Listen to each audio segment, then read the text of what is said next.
What's good, YouTube? This video is going to be about why you can't get over your ex. Why you can't get over it. But before I start, I just want to say that this video is sponsored by BetterHelp.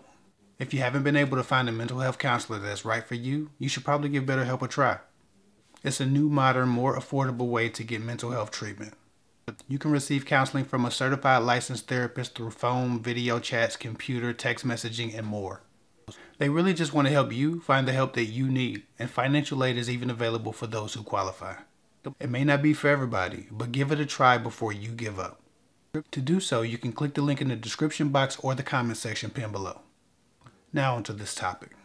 So many of my new clients come to me trying to get over their exes. And while I can't remove a person's raw emotion, I can coach someone who's in good mental health and who's also dedicated to the process back into a place of functionality. With that said, these are some of the 4 most common impediments to getting over an ex relationship that I see. Now, of course, it does get much deeper than this, but if you start here at these 4 points, you'd be doing yourself a great favor. Now, with that said, these 4 things are in no particular order. Number 1, you fake blocked him. What I mean by that is, you blocked him, but not to get rid of him.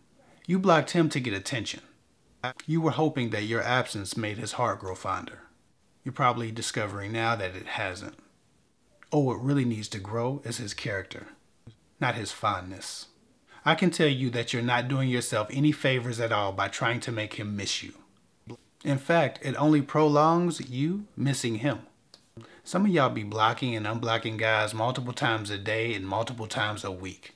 You keep checking to make sure he didn't reach out, make sure you didn't miss a message from him. You need to cut it out. When you block a guy, you need to do so with certainty. A lot of times, guys realize they're being blocked and unblocked frequently, so they just stop respecting what appears to be, in essence, a temper tantrum. Blocking him every time you don't get your way or your feelings are hurt that things aren't getting better between you is really just a clear sign to him that you're desperate. Those who are desperate usually implode when deprived of the validation they were looking for. The key to preventing that is to stop looking for it. Blocking and unblocking just creates a bunch of suspense where none exists, renewing your pain every time you click the block or the unblock button. With that said, the second thing that might be stopping you from getting over your ex is you're stalking his social media. This is another one that creates undue suspense. That also works against your mental balance and healing. Watching his every move on social media can literally drive you into a mental breakdown. Searching his comment section for women who might be next up and or be newly acquainted with him can do a lot of damage to your mind state. It also takes up so much focus and study time that he and all of his online activities become like an idol god. The time you devote to that becomes like worship. No one deserves that from you. Not even men who are loving you correctly, let alone a man who's left you. Many of you have developed an intense discipline around stalking a man's new life after you. Every minute of it hurts, but you can't stop. This stuff can legitimately cause you a nervous breakdown. A lot of my new clients, when I meet them, are posting daily with their ex in mind, trying to get his attention, trying to get a like, and trying to see if he'll watch their stories. Lord forbid he hits the like button or validates one of their attempts. It could set them back 6 months.